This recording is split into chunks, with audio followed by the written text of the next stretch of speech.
And now it's my great pleasure to invite Valentina Ion to the stage, who is Director of Business Strategy for Microsoft. Thanks so much, Valentina.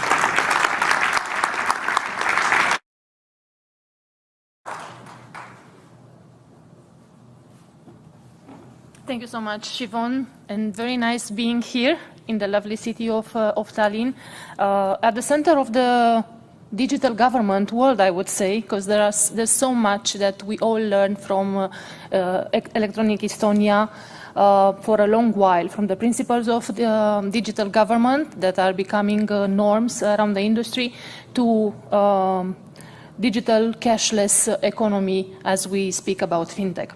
Today it's 1st of June. I almost forgot that it is the 1st of June. So thinking into context, I wanted to share a bit more the learnings from the new kids on the block that fintechs are, how they are changing some of the paradigms into the industry, how are they helping us understand to simplify processes, that doing business, enlarging financial inclusion can be achieved in a simple manner, and that's all powered by technology and digital transformation. So let's look about the growth of the global market of fintech, and then how does it relate to government role in it. Lots of information on this, but clearly there's accelerated growth when we speak about fintech in terms of numbers of companies that are emerging, as well as in volume of transactions and investments that are happening into the industry. And while in terms of volume of transaction, US markets has the lead for the moment, the investments, majority of them are happening in our region, in Europe. And you see some of the fintechs and the investments that have been raised in the past year in Europe here. The other aspect that I wanted to highlight in this context is the potential. I mean, while there is an accelerated growth, the potential has not been tapped fully. There's a lot of potential that comes with unbanked or partially banked population. And in 2017, when World Bank published a study, majority, almost half of the unbanked population were concentrated in 7 countries. And I'll come back to one of these countries, India, that has taken some interesting measures from that moment to today and have changed around the situation.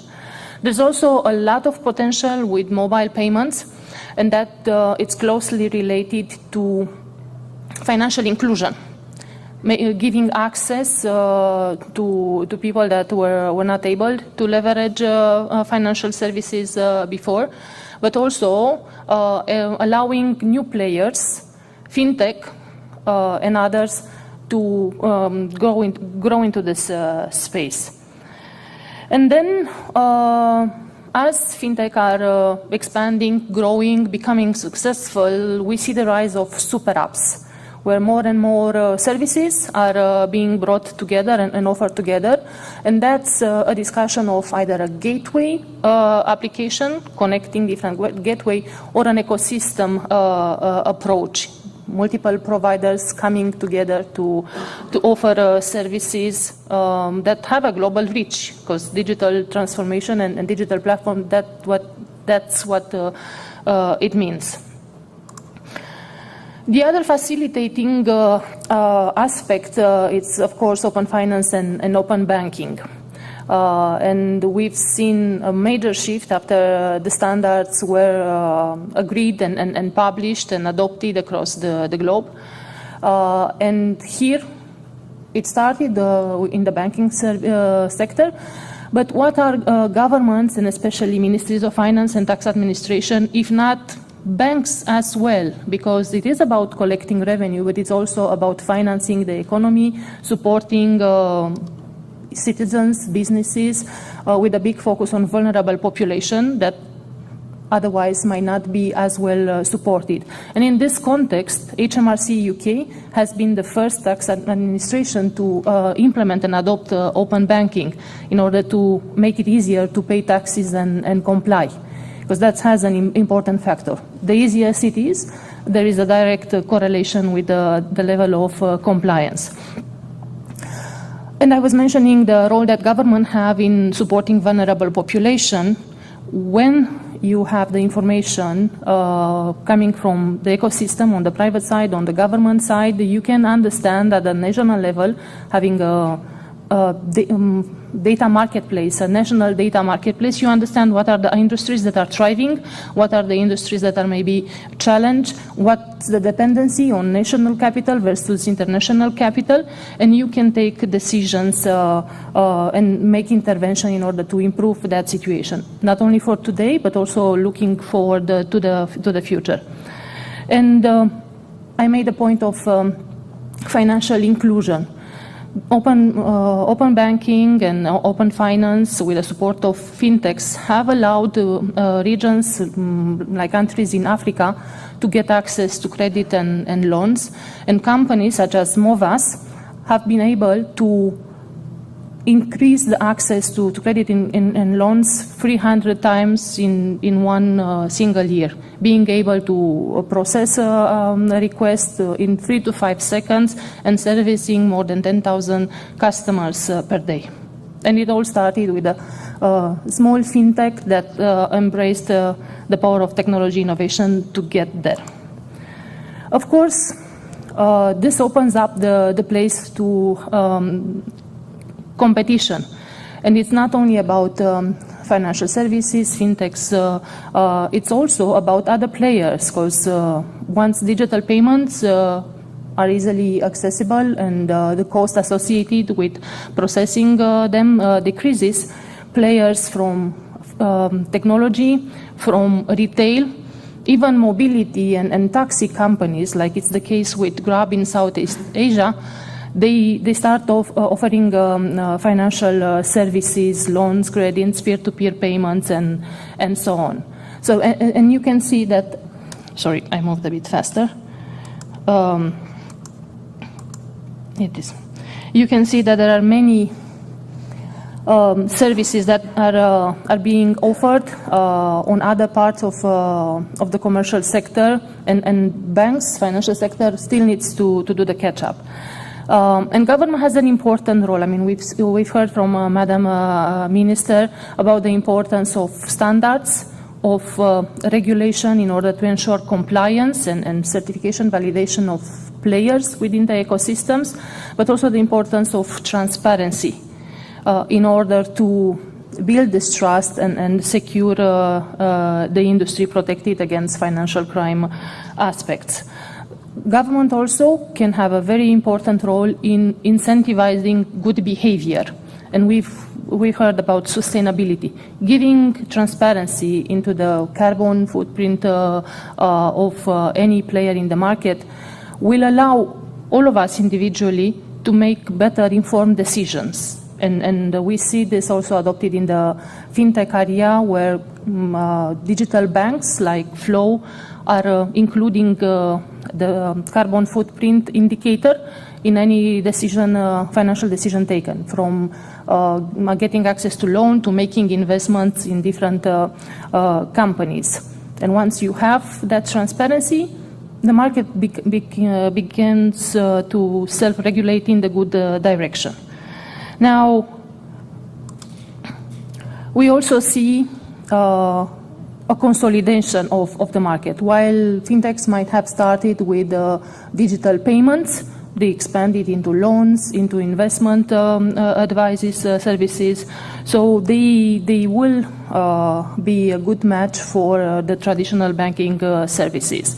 And 88% of traditional banks realize that they need to work and pair with fintechs in order to complement, enhance, and enrich their offering.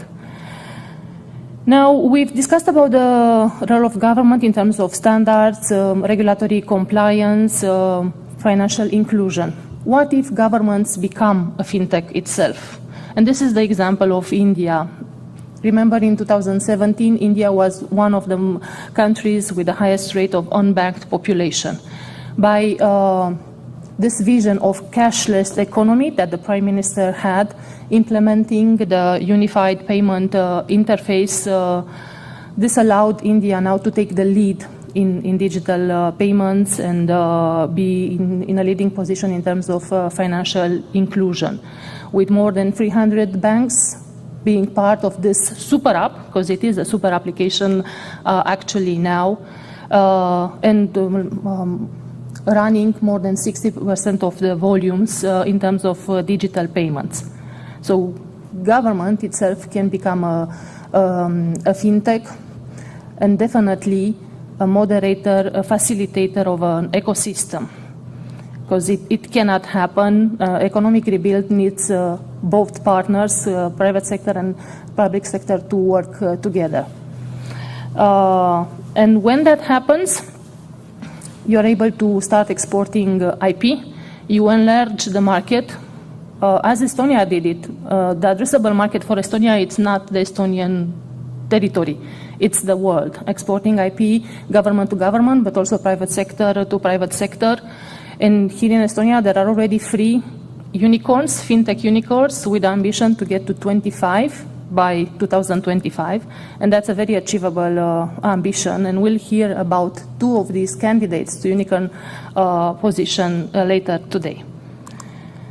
And concluding with technology and the innovation that it fosters, there's more coming up. The rise of metaverse, where metaverse it's allowing new ways of working, new ways of interaction, adding data insights, real data insights to whatever transaction interaction we have, being able to represent the digital and the physical world together.